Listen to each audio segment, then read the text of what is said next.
ஸ்தோத்திரம் பிதாவே, உமக்கு நாங்கள் நன்றி செலுத்துகிறோம். ஆண்டவரே, இந்த நாளிலும் அப்பா வேதத்திலிருந்து ஒரு காரியத்தை நாங்கள் தியானிக்க இருக்கிறோம். கர்த்தர் கூட பேசும்படியாக வேதத்தின் மறைப்பொருளை பரலோக தேவன் நீர் எங்களுக்கு வெளிப்படுத்தி தரும்படியாக ஜெபம் பண்றோம். தொடர்ந்து ஆசீர்வதிங்க, வழி நடத்துங்க. இயேசுவின் நாமத்தில் பிதாவே, ஆமென் ஆமென். அல்லேலூயா. இந்த வேத தியானத்தின் மூலமாக உங்களை சந்திப்பதிலே நான் மிகுந்த மகிழ்ச்சி அடைகிறேன். இந்த நாளிலும் கர்த்தர் ஒரு வேத பகுதியை தியானிக்க நமக்கு கிருபை தருவாராக. எரேமியாவின் புஸ்தகம் 17வது அதிகாரத்திலிருந்து உங்களுக்கு கர்த்தருடைய வார்த்தையை நான் சுருக்கமாக ஆண்டவர் எனக்கு ஞாபகப்படுத்தின காரியத்தை உங்களோடு பகிர்ந்து கொள்ள பரிசுத்த ஆவியானவர் கிருபை தருவாராக. எரேமியாவின் புஸ்தகம், எரேமியா எழுதின தீர்க்கதரிசன புஸ்தகம் 17வது அதிகாரம். அதிலே 6 முதல் சில வசனங்களை நான் வாசிக்கிறேன். 5 முதல் சில வசனங்கள். எரேமியா 17, 5 முதல் 8 வசனங்கள். மனுஷன் மேல் நம்பிக்கை வைத்து மாம்சமானதை தன் புயமலமாக்கிக் கொண்டு கர்த்தரை விட்டு விலகுகிற இருதயமுள்ள மனுஷன் சபிக்கப்பட்டவன் என்று கர்த்தர் சொல்லுகிறார். அவன் அந்தர வெளியில் கரளையாய் போன செடியைப் போலிருந்து நன்மை வருகிறதை காணாமல் வனாந்திரத்தின் வறட்சியான இடங்களிலும் குடியில்லாத உவர் நிலத்திலும் தங்குவான். கர்த்தர் மேல் நம்பிக்கை வைத்து கர்த்தரை தன் நம்பிக்கையாக கொண்டிருக்கிற மனுஷன் பாக்கியவான். அவன் தண்ணீர் அண்டையிலே நாட்டப்பட்டதும் கால்வாய் ஓரமாக தன் வேர்களை விடுகிறதும் உஷ்ணம் வருகிறதை காணாமல் இலை பச்சையாய் இருக்கிறதும் மலைத்தாழ்ச்சியான வருஷத்திலும் வருத்தமின்றி தப்பாமல் கனி கொடுக்கிறதுமான மரத்தை போல் இருப்பான். இந்த வேத பகுதியிலிருந்து நேற்றைய தினத்துல நம்ம ஒரு வேத பகுதியை தியானித்தோம். யார் பாக்கியவான் என்று சொல்லி. இன்றைக்கும் யார் பாக்கியவானா இருக்கிறார் என்று சொல்லி ஆண்டவர் சொல்லுகிறார் என்றால், கர்த்தர் மேல் நம்பிக்கை வைத்து கர்த்தரை தன் நம்பிக்கையாக கொண்டிருக்கிற மனுஷன் பாக்கியவான்னு வேதம் சொல்லுகிறது. அவன் தண்ணீர் அண்டையிலே நாட்டப்பட்டதுன்னு கடந்த தினத்துல நாம் தியானித்தோம். நீரோட்டம் உள்ள இடத்துல நாட்டப்பட்ட மரம் எப்படிப்பட்டதா இருக்கும்? அது தப்பாமல் கனி கொடுக்கிறதா இருக்கும். அது பச்சை பசுமையான மரமாக இருக்கும். இந்த வசனத்திலும் கர்த்தர் அந்த காரியத்தை சொல்லுகிறார். அவன் தண்ணீர் அண்டையில் நாட்டப்பட்டதும் கால்வாய் ஓரமாய் தன் வேர்களை விடுகிறதும் உஷ்ணம் வருவதை காணாமல், வெயில் காலம் அது எவ்வளவு வெயில் அடித்தாலும் அந்த காலத்திலும் அது பச்சை பசுமையான ஒரு மரத்தை போல இருக்கும். அவன் தப்பாமல் கனி கொடுப்பானா. எந்த சீசன் வந்தாலும் சரி, அவன் தப்பாமல் கனி கொடுக்கிற ஒரு மரமாக கர்த்தர் அவனை மாற்றுகிறார். யாரை மாற்றுகிறார் என்றால், கர்த்தர் மேல் நம்பிக்கை வைத்து கர்த்தரை தன் நம்பிக்கையாய் கொண்டிருக்கிற மனுஷனை அப்படிப்பட்டவராய் கர்த்தர் மாற்றுகிறார். நேற்றைய தினத்துல ஒரு காரியத்தை தியானித்தோம். வேதத்தின் மீது நம்பிக்கையா இருக்க வேண்டும், வேதத்தை தியானிக்க வேண்டும்.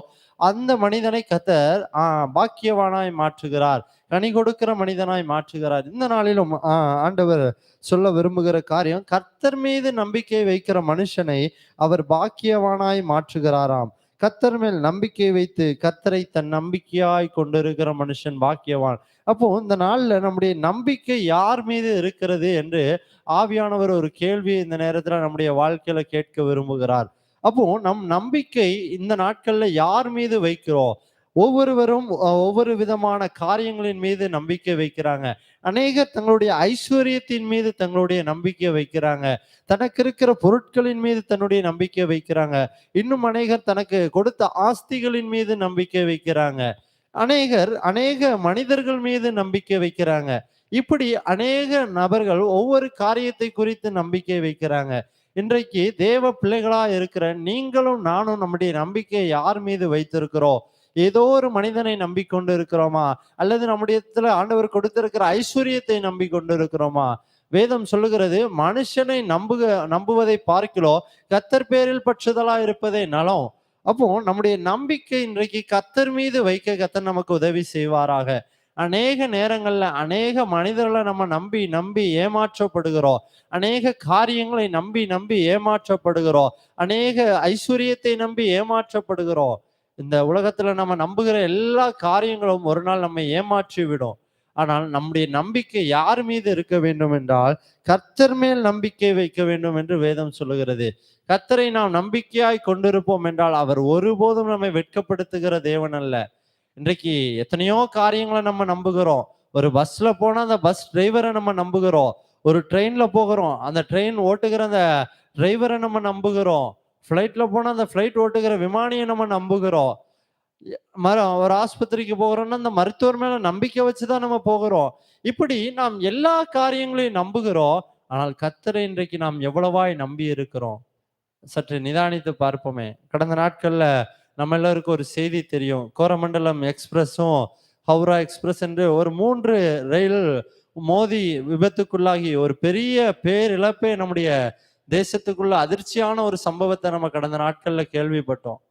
ஆனா, அதுல போன பயணிகள் ஒருவேளை யோசிச்சு பார்த்திருப்பாங்களா? நம்ம நாளைக்கு மரித்து போவோம் அப்படின்னு சொல்லி அவர்களுக்கு ஒருவேளை ஒரு சந்தேகத்தோடு கூட அதுல போயிருப்பாங்களா அப்படின்னு கேட்டா, இல்ல. அவங்க ஒரு நம்பிக்கையோடு கூட தான் போயிருப்பாங்க. அவங்களுக்கு கண்டிப்பா நம்ம நம்முடைய ஊருக்கு போவோம். நம்முடைய உறவினர்கள சந்திப்போம் அப்படிங்கிற ஒரு நிச்சயத்தோடு கூட தான் போயிருப்பாங்க. ஆனா, அவர்களுடைய வாழ்க்கையில பாருங்க, நினைக்காத ஒரு சம்பவம், யாரும் எதிர்பார்க்காத ஒரு சம்பவம். ஒரு பெரிய விபத்த அவங்க சந்திச்சாங்க. தேவ பிள்ளைகளே, இன்னைக்கு நம்முடைய நம்பிக்கை யார் மேல இருக்குது? அஸ்திபாரம் யார் மேல போட்டிருக்கோம்? இன்னைக்கு நம்முடைய நம்பிக்கைய ஆண்டவர் மேல வைப்போம். அவரல்லவா நம்மள உண்டாக்கி இருக்கிறாரு. அவரல்லவா நம்மள படைச்சிருக்கிறாரு. இந்த மனுஷன் இன்றைக்கு வந்த மனிதன். மனிதன் என்னைக்குனாலும் அவன் மனம் மாறிருவான். ஒருவேளை உங்களுக்கு வாக்குத்தத்தம் கொடுத்திருப்பான் மனுஷன். நான் உனக்கு அதை செய்றேன், இதை செய்றேன்னு சொல்லியிருப்பான். ஆனா அவன் மாறிருவான் தெய்வ பிள்ளைகள. ஆனா நாம் ஆராதிக்கிற தேவன், அவர் ஒரு நாளும் மாறாதவர். வேதம் சொல்லுகிறது, இயேசு கிறிஸ்து நேற்றும், இன்றும், என்றும் மாறாதவராம். அவர் மாறவே மாட்டாருங்க. மனுஷன் மாறுவாங்க. நாசியிலே சுவாசமுள்ள மனுஷனை நம்புவதை விட்டு விடுங்கள். அவன் எண்ணப்படுவதற்கு எம்மாத்திரம் ஆண்டவர் சொல்லிட்டாரு. எந்த மனுஷனையும் நம்ப வேண்டாங்க. நம்மிடத்துல இருக்கிற பொருட்களை நம்ப வேண்டாம். நம்மிடத்துல இருக்கிற ஐஸ்வர்யத்தை நம்ப வேண்டாம். நமக்கு இருக்கிற ஞானத்தை நம்ப வேண்டாம். எல்லாம் ஒரு நாள் நம்மளை விட்டு விலகி போகும். ஆனா ஆண்டவர் ஒரு நாளும் நம்மை விட்டு விலகி போக மாட்டார். மலைகள் விலகினாலும், பர்வதங்கள் விலை பெயர்ந்தாலும், அவருடைய கிருபை, அவருடைய சமாதானத்தின் உடன்படிக்கை நம்மை விட்டு விலகாதுன்னு வாக்குத்தத்தம் கொடுத்திருக்கிறாரு. அவர் நம்மள ஒரு நாளும் கைவிட மாட்டாருங்க. அவர் ஒரு நாளும் நம்மள வெட்கப்படுத்த மாட்டாருங்க. இந்த மனுஷன் வெட்கப்படுத்திருவான். நம்ம நம்பி இருக்கிற காரியங்கள் எல்லாம் நம்மள ஒரு நாள் கைவிட்டுரும். ஆனா அவர் நம்மள கைவிடாத தேவனா இருக்கிறார். இன்னைக்கு நம்ம ஆண்டவரை நம்முடைய வாழ்க்கையை ஒப்பு கொடுப்போமே. எத்தனையோ காரியங்கள் மேல நம்முடைய நம்பிக்கையை வைக்கிறோமே. ஏன் ஆண்டவர் மேல இன்னைக்கு நம்முடைய நம்பிக்கை இல்ல? ஆண்டவர் நமக்கு செய்வாரா? அவர் செய்ய மாட்டாரான்னு அநேக நேரத்துல ஆண்டவரை சந்தேகப்படுகிறோம். ஆண்டவர் குறித்து வேதம் சொல்லுகிறது, அவர்களுடைய அவிசுவாசத்தினாலே அவர்கள் அந்த இடத்துல அநேக அற்புதம் செய்ய முடியவில்லையாம். அவிசுவாசம் இருக்கிற இடத்துல ஆண்டவர் கிரியை செய்ய முடியாதுங்க. நம்ம அவிசுவாசமா இருப்போம்னா ஆண்டவருக்கு அங்க இடம் இல்ல. ஆண்டவரை நம்ம அங்க நம்பல. ஆண்டவரை நம்பினாதான் ஆண்டவர் கிரியை செய்ய முடியும். ஆண்டவரை முழு நிச்சயமா நம்ம நம்புவோம். ஆபிரகாமுக்கு நம்புவதற்கு எதுவுமே இல்ல. அவன் 100 வயசாக போகுது. அவனுடைய சாராளுடைய கர்ப்பம் செத்து போயிடுச்சு. அவங்க 2 பேருக்கும் நம்பிக்கை இல்லாத ஒரு சூழ்நிலைமை. ஆனா வேதம் சொல்லுகிறது, நம்புவதற்கு ஏதுவில்லாதிருந்தும் அதை அவன் நம்பிக்கையோடு விசுவாசித்தான். கர்த்தர் அதை அவனுக்கு நீதியாக எண்ணினார். இன்னைக்கு நீங்களும் நானும் ஒருவேளை இந்த சூழ்நிலை நம்ம நம்புவதற்கு ஏதுவில்லாம இருக்கலாம். நம்ம கடந்து வருகிற பாதைகள் நமக்கு நம்புவதற்கு ஏதுவில்லாம இருக்கலாம். தனித்து விடப்பட்ட பாதையா இருக்கலாம். இனி என் வாழ்க்கை அவ்வளவுதான். இனி என் வாழ்க்கையில நான் எழும்ப முடியாதுன்னு ஒரு சூழ்நிலைமையில கூட நீங்க வந்திருக்கலாம். ஆனால் ஆண்டவர் நமக்கு புதிய துவக்கத்தை கொடுக்க, நம்முடைய வாழ்க்கையை ஆசீர்வதிக்க, நம்முடைய வாழ்வின் தரத்தை உயர்த்த அவரால கூடுங்க. அவரால கூடும். தேவனால் கூடாதது ஒன்றும் இல்லை. மனுஷரால் கூடாதவைகள் எல்லாம் தேவனாலே கூடுன்னு வேதம் சொல்லுது. மனுஷனால எல்லாமே செய்ய முடியாது. இப்போ ஒரு டாக்டர் இருக்கிறார் அப்படின்னா, ஒரு குறிப்பிட்ட சூழ்நிலை வரும்போது அவங்க சொல்லுகிற ஒரு காரியம், கடவுளை கும்பிட்டுக்கோங்க. நீங்க கும்பிடுற கடவுள் தான் உங்களுடைய நண்பரையோ, உறவினரையோ காப்பாத்த முடியும். எங்களால ஒண்ணும் முடியாதுன்னு சொல்லி ஒரு குறிப்பிட்ட சூழ்நிலைமையில மருத்துவரே கைவிரிச்சு விடுவாங்க. ஆனா நம்ம ஆண்டவர் ஒரு நாளும் நம்மளை விட்டு விலக மாட்டாருங்க. நம்மளை கைவிட்டுட்டு போக மாட்டாரு. மனுஷனால நிறைய காரியம் செய்ய முடியாது. மனுஷனால இறுதி வரைக்கும் நம்ம கூட வர முடியாது. நாம் ஆராதிக்கிற தேவன் தாங்க நம்முடைய மரண பரியந்தம் அவர் நம்மை நடத்த முடியும். வேதத்துல ஏசாயா தீர்க்கதரிசி குறித்து வேதம் சொல்லுகிறது. அவன் ஒரு ராஜாவின் மேல, அந்த உசியா ராஜாவின் மேல ஏசாயா நம்பிக்கை வைத்தாரு. அந்த உசியா ராஜா தான் ஏசாயாவுக்கு எல்லாமே அப்படின்னு சொல்லி ஒரு நம்பிக்கை இருந்துச்சு. ஆனா ஒரு குறிப்பிட்ட நேரம் வரும்போது அந்த உசியா ராஜா மறைத்து விட்டார். அப்போ இந்த ஏசாயாவுக்கு அதுக்கப்புறம் தான் ஏசாயா ஆண்டவரை சார்ந்து கொள்ளுகிறார். அதுக்கப்புறம் தான் ஏசாயா தரிசனங்களை பார்க்கிறாரு. அவன் மனுஷனை பார்த்து கொண்டிருந்த நாள் வரைக்கும், மனுஷனை நம்பி கொண்டிருந்த நாள் வரைக்கும் ஏசாயாவுடைய வாழ்க்கையில ஒரு அற்புதம் இல்லை. ஏசாயா தீர்க்கதரிசி தரிசனங்களை பார்க்கல, அவர் சொப்பனங்களை பார்க்கல. அவர் எப்போ கர்த்தர் மேல நம்பிக்கை வச்சாரோ, எப்போ கர்த்தரை நோக்கி பார்த்தாரோ, அன்னைக்கு அவர் தரிசனங்களை பார்க்கிறவரை ஆண்டவர் மாத்தினாரு. அன்னைக்கு அவர் மூலமா சொப்பனங்களை ஆண்டவர் வெளிப்படுத்தினாரு. அவர் பெரிய ஒரு தீர்க்கதரிசியா ஆண்டவர் மாற்றினாரு. இன்னைக்கு நீங்களும் நானும் நம்முடைய நம்பிக்கையை ஆண்டவர் மேல வைப்போம்னா, ஆண்டவர் உங்களையும் என்னையும் ஆசீர்வதிக்க, உங்களையும் என்னையும் வழிநடத்த அவர் உண்மையுள்ளவரா இருக்கிறாரு. ஒருவேளை தனித்து விடப்பட்ட பாதையில நீங்க கடந்து போகலாம், ஒருவேளை யாருமே நம்ம கூட வராத ஒரு பாதையில கடந்து போகலாம். ஆனால் நாம் ஓடுகிற ஓட்டம் தனிமை அல்ல. ஏன்னா நாம் ஆராதிக்கிற தேவன் நம்முடைய விசுவாசத்தை துவங்கினவர், அதை முடிக்கிற மட்டும் அவர் நம்மோடு கூட வருகிற ஒரு தேவனா இருக்கிறார். அதனால இந்த விசுவாசத்துல நீங்க சோர்ந்து போயிடாதீங்க. ஆபிரகாம் விசுவாசத்துல அவன் பலவீனமா இருக்கவில்லையா. சாராளுடைய கர்ப்பம் செத்து போனது உண்மைதான், ஆபிரகாமுடைய வாழ்க்கை முடிந்தது உண்மைதான். ஆனாலும் அந்த ஆபிரகாமுக்கு ஒரு ஈசாக்கை கொடுக்க கர்த்தரால் முடியும். காரணம், அவன் விசுவாசத்தில் பலவீனமா இருக்கவில்லை.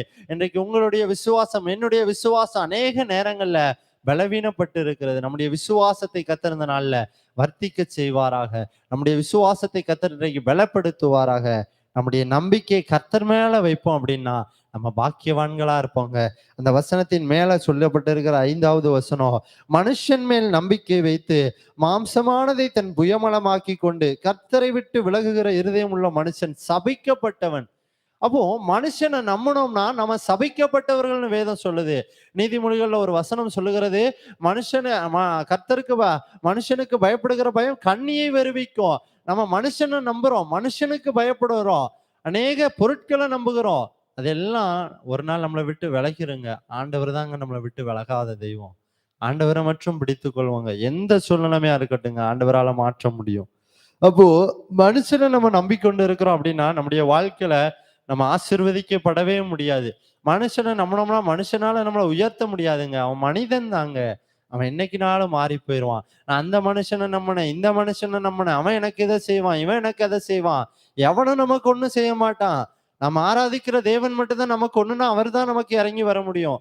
என்னுடைய வாழ்க்கையின் அனுபவத்துல இருந்து நான் சொல்ல முடியுங்க. என் வாழ்க்கையின் அனுபவத்துல எத்தனையோ நேரங்கள்ல எத்தனையோ மனுஷங்களை நம்பினேன், எத்தனையோ மனிதர்கள் என்னை உயர்த்த முடியும்னு சொல்லி நான் நம்பினேன். ஆனா அவர்கள் எல்லாம் ஒரு காலகட்டத்துல என்னை கைவிட்டு போனாங்க, என்னை விட்டு விலகி போனாங்க. நான் தனித்து விடப்பட்ட எத்தனையோ சூழ்நிலைமைகள் உண்டு.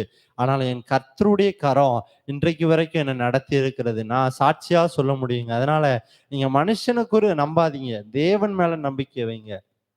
நம்ம என்னைக்கு கர்த்தரை நம்புகிறோமோ அப்பொழுது நம்முடைய வாழ்க்கை ஆசீர்வதிக்கப்படும்.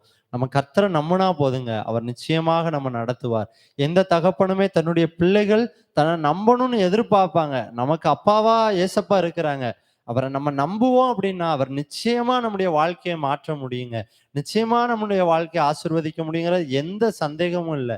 ஆண்டவரை நம்புவோம், ஆண்டவரை நம்ம விசுவாசிப்போம், அவர் நிச்சயமா நம்முடைய வாழ்க்கையை மாற்ற முடியும். அப்படிங்கிறதுல துளி அளவு கூட உங்களுக்கு சந்தேகம் வேண்டாம். நம்ம சந்தேகப்படுவோம் அப்படின்னா ஆண்டவரிடத்துல இருந்து நன்மையை பெற்றுக்கொள்ள முடியாதுன்னு வேதம் சொல்லுது. இன்னைக்கு விசுவாசிப்போம்.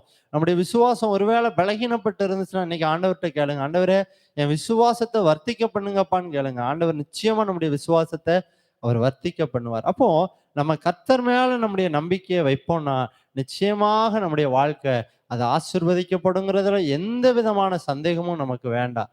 ஆமா, நம்ம ஒரு ட்ரெயின்ல ஏறுறோம் அப்படின்னா, ஏற்கனவே நான் சொன்னது போல ஒரு பஸ்ல ஏறுறோம் அப்படின்னா அந்த பஸ் டிரைவர்கிட்ட போயிட்டு, ஐயா என்ன ஆமா பத்திரமா கொண்டு கரை சேர்த்துருவியா அப்படின்னு நீங்க கேட்டீங்கன்னா அந்த டிரைவர் என்ன பண்ணுவாரு, ஏம்மா நீ இப்பவே இறங்கி போயிருமா, ஆமா நீ பஸ்ல எல்லாம் வர வேண்டாம்னு சொல்லி இறக்கி விட்டுட்டு போயிருவாரு. ஏன் அப்படி இதை சொல்ல வரேன் அப்படின்னா, நம்ம எதுலனாலும் நம்பிக்கை வச்சாதான் என்ன பண்ண முடியும், நம்ம கடந்து போக முடியும். ஒரு பஸ் டிரைவர் மேல நம்பிக்கை வச்சாதான் அந்த பஸ்ல நம்ம பயணம் போக முடியும். நம்ம கிறிஸ்தவ வாழ்க்கை, இந்த வாழ்க்கையின் ஓட்டத்துல நம்ம ஓடணும் அப்படின்னா நம்முடைய நம்பிக்கை இயேசுவின் மேல இருக்கணும். வேதம் சொல்லுகிறது, ஆகையால் மேகம் போன்ற இத்தனை திரளான சாட்சிகள் நம்மை சூழ்ந்து கொண்டிருக்க பாரமான யாவற்றையும் தள்ளிவிட்டு நம்மை சூழ்ந்து நிற்கிற பாவத்தையும் நெருங்கி நிற்கிற பாவத்தை உதறி தள்ளிவிட்டு விசுவாசத்தை துவக்குகிறவரும் முடிக்கிறவருமாகிய இயேசுவை நோக்கி நமக்கு நியமித்திருக்கிற ஓட்டத்துல என்ன பண்ணுமா, பொறுமையோடு ஓடணும். நம்ம ஓட்டத்தை ஓடி முடிக்கணும். அதுக்கு நமக்கு நம்பிக்கை வேணும். அந்த நம்பிக்கை விசுவாசம் ஆண்டவர் மேல நம்ம வச்சிருந்தா மாத்திரம்தான் இந்த விசுவாச பாதையில நம்ம ஓட முடியும். இல்ல அப்படின்னா நம்ம நிறைய நேரத்துல சோர்ந்து போய் படுத்துக் கொள்வோம். அப்போ விசுவாசத்துல ஒரு பெரிய தேவ மனிதன் தான் எலியா. எலியா அநேக அற்புதங்களை செஞ்சாரு. அநேக அதிசயங்களை செய்தாரு. எலியாவை கொண்டு ஒரு ராஜாவே பயப்படுவாரு. ஆனா ஒரு குறிப்பிட்ட சூழ்நிலை வரும்போது ஒரு எசேபேலை பார்த்து எலியா பயந்து போனாருங்க. ஆனா பயந்து போன எலியாவை ஆண்டவர் அப்படியே விட்டு விடல. தட்டி எழுப்பி எலியாவை மறுபடி தைரியப்படுத்தி எலியாவின் மூலமாக ஒரு தீர்க்கதரிசியை கர்த்தர் எழுப்பினார். எலியாவை கொண்டு கர்த்தர் அபிஷேகம் பண்ணினார் தீர்க்கதரிசிகளை. கடைசியில எலியாவை கொண்டு கர்த்தர் வல்லமையாக பயன்படுத்த முடியும்னா இன்னைக்கு ஒருவேளை நீங்க விசுவாசத்துல சோர்ந்து போயிருக்கலாம். ஒருவேளை நாட்கள் முடிஞ்சுட்ட, இவ்வளவு காலம் சென்றுட்ட, இனிமே எங்க வாழ்க்கையில நன்மை நடக்க போகுது, இனிமே எங்க வாழ்க்கையில அற்புதம் நடக்க போகுது, இனிமே எங்க வாழ்க்கையில உயர்வு வரப்போகுது, எல்லாம் முடிஞ்சிச்சுன்னு சொல்லி ஒருவேளை மனிதர்கள் உங்களுடைய வாழ்க்கையில முற்றுப்புள்ளி வைத்திருக்கலாம். ஒருவேளை மருத்துவர்கள் உங்களுடைய வாழ்க்கையில முற்றுப்புள்ளி வைத்திருக்கலாம். நீங்க நம்பப்பட்ட இடங்கள்ல எல்லாம் உங்களுடைய வாசல்கள் அடைக்கப்பட்டிருக்கலாம். எல்லா சூழ்நிலைகளும் தலைகீழாக மாறி போயிருக்கலாம். ஆனால் அவைகளை எல்லாம் காரியத்தை மாறுதலாய் முடிய செய்கிறவர். எஸ்தரின் நாட்களில ஒரு யூதகுலத்தை அழிக்க ஒரு ஆமான் எழும்பி வந்தபோது அந்த காரியம் எப்படி மாறுதலாய் முடிய பண்ணினாரோ அதே போல நம்முடைய காரியத்தை மாறுதலாய் முடிய செய்ய ஆண்டவர் உண்மையுள்ளவராய் இருக்கிறார். அவரை நாம் விசுவாசிப்போம் என்றால், அவர் மீது நம்முடைய நம்பிக்கை வைப்போம் என்றால் நிச்சயமாக நம்மை ஆசீர்வதிப்பார். தேவ பிள்ளைகளை, இன்னைக்கு நம்முடைய நம்பிக்கை மனுஷன் மேல வச்சிருக்கிறோமா, அல்லது கர்த்தர் மீது வச்சிருக்கிறோமா, அல்லது நம்முடைய நம்பிக்கைய அநேக பொருட்கள் மேல வச்சிருக்கிறோமா, நம்முடைய ஐஸ்வர்யத்தின் மீது வச்சிருக்கிறோமா, நம்முடைய ஞானத்தை சார்ந்து நம்ம இருக்கிறோமா, அல்லது கர்த்தரை சார்ந்து இருக்கிறோமா? சற்று நிதானித்து பார்க்க ஆண்டவர் உங்களுக்கு கிருபை தருவாராக. கர்த்தர் தாமே இந்த செய்தியை ஆசீர்வதிப்பாராக. தொடர்ந்து நாம் ஜெபம் பண்ணுவோம். பரலோக தெய்வமே, உம்முடைய நாமத்தை மகிமைப்படுத்துகிறோம். ஆவியானவரே, இந்த நாளில் உம்முடைய பிள்ளைகளோடு கர்த்தர் பேசின நல் வார்த்தைகளுக்காக உமக்கு நன்றி செலுத்துகிறோம். ஆண்டவரே, உம்மை அதிகமாக விசுவாசிக்க, உம்மை அதிகமாக சார்ந்து கொள்ள, உம்மீது நம்பிக்கை வைக்க உம்முடைய பிள்ளைகளுக்கு கர்த்தர் அனுக்கிரகம் செய்யுங்க. தேவைகள் எல்லாம் சந்திங்க. இந்த நாட்கள்ல உம்முடைய கரம் உம்முடைய பிள்ளைகளோடு கூட இருந்து வழி நடத்தட்டும். தொடர்ந்து ஆசீர்வதிங்க. இயேசுவின் நாமத்தில் ஜெபிக்கிறோம் நல்ல பிதாவே. ஆமென், ஆமென். God bless you. கர்த்தர் உங்களை ஆசீர்வதிப்பாராக. ஆமென்.